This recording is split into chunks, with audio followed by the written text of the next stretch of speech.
মনের আজ কহজে, ভালো মন্দ যাহাই আসুক, সত্যের এলও সহজে। রবীন্দ্রনাথ ঠাকুরের লেখা কবিতার এই লাইনটা ছোট থেকে পড়লেও দৈনন্দিন জীবনে মেনে নিতে বড্ড অসুবিধাই হয় বটে। আমার স্মৃতির ডায়েরি হিসাবে ইউটিউবের ভিডিওগুলো বানানো শুরু করেছিলাম। প্রশ্ন হলো, 1 বছর ভিডিও দেওয়া বন্ধ রাখলাম কেন? আসলে সবার জীবনেই একবার না একবার একটা ঝড় অপেক্ষা করে থাকে। আমারও সেরকমই একটা ঝড় এসেছিল। সেই ঝড়ে হয়ে পড়েছিলাম আমরা বিধ্বস্ত, দিশাহারা। তবে এরকম ঝড়গুলোর মধ্যেও দৌড়ে আম কুড়ানোর মতো ছোট ছোট অনাবিল আনন্দগুলোর স্বাদ আমাদের মনে লেগেই রাখা যায়, তাই না?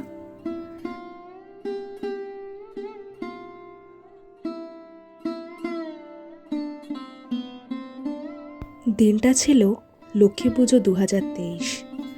কোনো বছর না হলেও সেই বছরেই প্রবল ইচ্ছা হলো দেশের বাড়ির লক্ষ্মী পুজোতে যাওয়ার।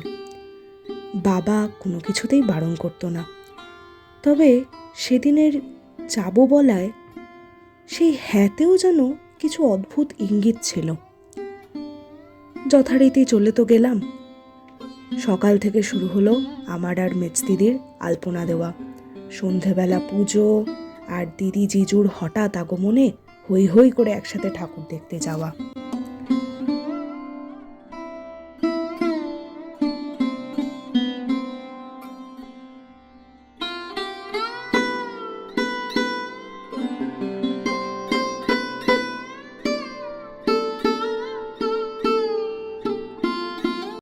পরের দিনই চলে আসলাম আবার নিজের শহরে।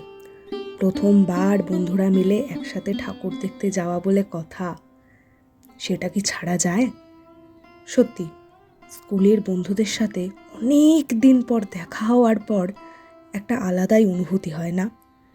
প্রায় অনেক রাত পর্যন্ত আমাদের প্যান্ডেল পর্যবেক্ষণ, খাওয়া দাওয়া আর জমিয়ে আড্ডা চলল। বহুদিন পর বন্ধুদের সাথে এইভাবে দেখা হওয়াটাও সৌভাগ্যের ব্যাপার। সবারই কিছু না কিছু কাজ পড়ে যায়। এর হয় না তো আমার হয়, আমার হয় না তো ওর হয়। তাই এই পুজো গণ্ডার দিনগুলোই শুধুমাত্র সবার সাথে দেখা হওয়ার একটা চান্স বলা যায়।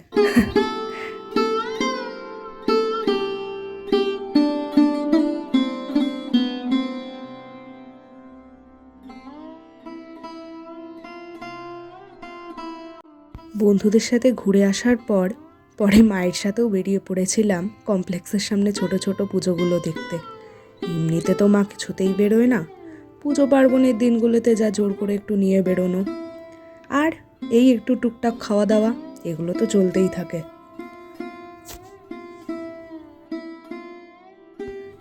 তার পরের দিন ভাইফোঁটার সকালবেলা দিদি, বোন সবাই আসায় আমাদের ফ্ল্যাটের যে ছোট ছোট ঘরগুলো পুরো আনন্দে মুখরিত।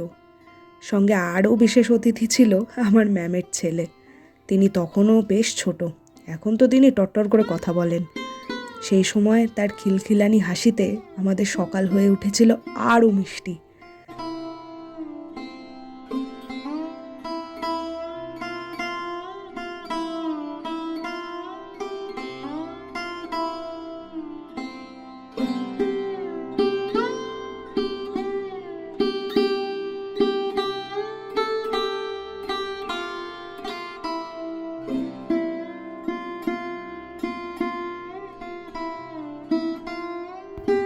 3 বোনের দাদাভাইকে ফোঁটা, জিজুর টেনশন নিয়ে ওয়ার্ল্ড কাপে ভারতের সেমিফাইনাল ম্যাচ দেখা, জমিয়ে খাওয়া দাওয়া চলতে থাকলো।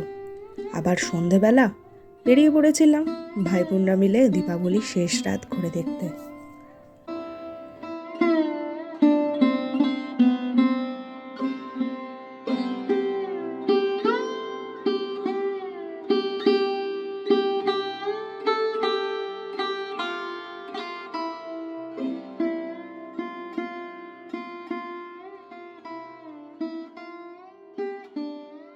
2023 সালের সেই দিনটাই ছিল আমাদের সবথেকে সুন্দর মুহূর্তের শেষ দিন। সেদিনের পরেই আমাদের দিনগুলো না হঠাৎ পাল্টে যায়। আমরা আমাদের বাবাকে হারাই।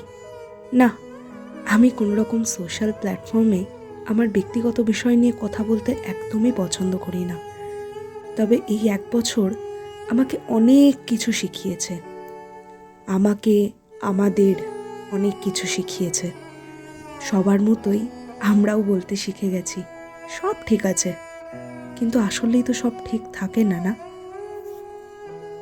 তবে একটা জিনিস, সবার মতো ভগবানকে ঠিক সবসময় দোষারোপ করতে মন চায় না, বরং ধন্যবাদই জ্ঞাপন করি যে অ্যাটলিস্ট তিনি বাবাকে আমাদের সাথে থাকার অনেকটাই সময় দিয়েছিলেন। সময়ের সাথে সাথে সব কিছু বহমান থাকলেও ক্ষতচিহ্ন তো সর্বদা থেকেই যায়।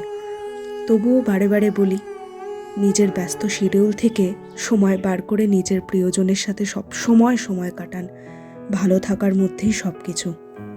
তাই তো কবি বলেছেন, ব্যথা এসে ধরবে যবে কেশে, দুঃখ যখন হানবে বুকে বান, কাঁদিস নেড়ে উচ্চ হাসি হেসে, কণ্ঠে তুলিস সুখের জয়গান।